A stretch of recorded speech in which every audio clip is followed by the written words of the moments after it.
พร้อมทั้งกันละเอียดย่อยจอมซอยนิ่งมาที่แล้วในวันนี้ผมขานิ่งดีด้วยดอกองค์ผู้อนาถมาทูลเสริญพระบาทเก่าให้เตือนเข้าสู่เมืองในลำดับเทศนาในลำดับธรรมเทศนาต่อไปนี้จะประมวลเอาเรื่องมีท่านธรรมะใส่สาวพ่อให้เศร้าพี่น้องมาดอกดอกนั้นข้างพ่อให้เพื่อนแต่ดีบ้านผูกคนทั้งให้รู้เรื่องเป็นงานเดียวกันกันจะคู่เลยนี่เนาะทีมงานคนละนาทีไปนั่งทั้งคนได้นั่งพิษบอลนะเนี่ย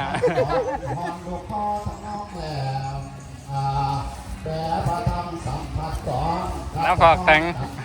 สมุทรีของข้าพญาสีสดใสเป็นเสือชมเสวยสืบจางสิ่งลานพานาตอนเดี๋ยวนี้ตกเขตห้องดูเขียนหันตาหัวผู้สาวไม่ใครก็ลงล้มคงแอบเดี๋ยวละดูตามแหลกที่ทำตามห้องเดือที่เท่าแดดในน้ำวันละวินมาจับตราใส่แจกกระฟ้าพงเดือนหงเดือดเทปใส่ซ้อมแจกกลางคืนความจุกสมเย็น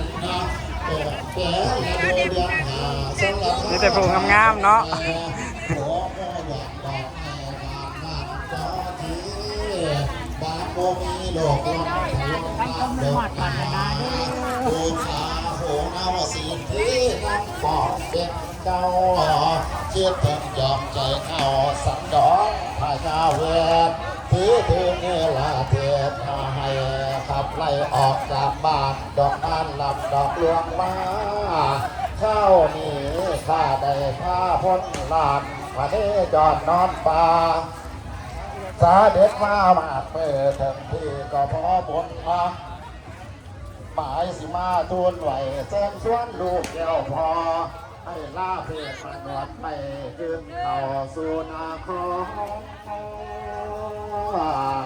สองบางอ่อนเป็นหัวหน้าป้าพ้นเที่ยวทองตั้งหาสาลีสองพี่น้องพาพ้นงานดอกหลวงเถิงนับว่าเหลืองน้ำได้เดือนปลายแต่เที่ยวทองมากาพูนเส้นในคืนห้องของการสวยลาดสร้างเป็นเจ้านังปองวันภาษาพี่น้องนี่มาเกลี่ยลายไปสิมาเสริมสวนในเจ้าตื่นเมื่อบานเดี๋ยวนี้กงประเทศใส่เสาสาวภาษาหน้าบ่อเสื่อมให้พ้นมีหลายเมืองกับทั้งบางและมาเปิดมาดาตาโนมาถึงแล้วสำนักป่าวงกฏรถเครื่องซอซ้อนร้อนมันเลี้ยงต้องการหอมข้าวจอมใจเจ้าสีไทยพญาเวทครอบกันละเอียดย่อยจอมซอยมีมาที่นี่แล้วยังคอยตัวที่มันน้ำการอยู่ทั้งโคบริเวณยังคอยสุขอยู่สร้างสลากว้างได้เพียงสร้างนั่งทำอยู่บ่การบำเพ็ญสิ่งสร้างแสวงใจเพียงปอบอยู่บ่ผงขามาหอดที่พอบุญเจ้าเลือกงำถือว่าบุญเลิศล้ำสู่ซอยมาถึงสวทีทางกันดันเวทนาใกล้เยินหวังสีมาเส้นเจ้าสีไพ่ให้กับตาหวังอยากโง่ข่าวคอคดีเรื่องโยกินตามอาจีนมั่นของข้าใจเอาอังหวังมาเส้นลูกพาเจ้าให้ขึ้นเขานั่งเมืองเพราะว่าเครื่องข้าของน้ำพระองค์ผู้นี้จากลำบากใจแสนโศกเศร้าคิดถึงเจ้าผู้อยู่ไกลเพื่อนจังใดเดนอไทยสีป่ายังคอยหาศอกได้พอได้ใส่จังหันอยู่บ่พวงหมูมันเพื่อพร้อมในป่ามีดอกหนาผลพลา หัวมันสอกหาก็ยังได้ผงโมพลพลาไม่เพชรจังหันหาได้ง่ายบ่ดี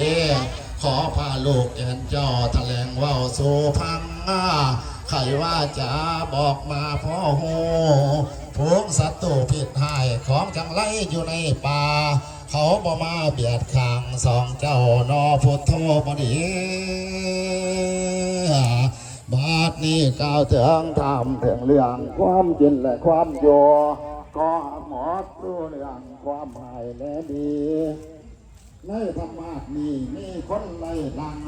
หวังจะเสริมแก้มเจ้าให้ขึ้นเขาสู่นาของโอ้โอ้โอ้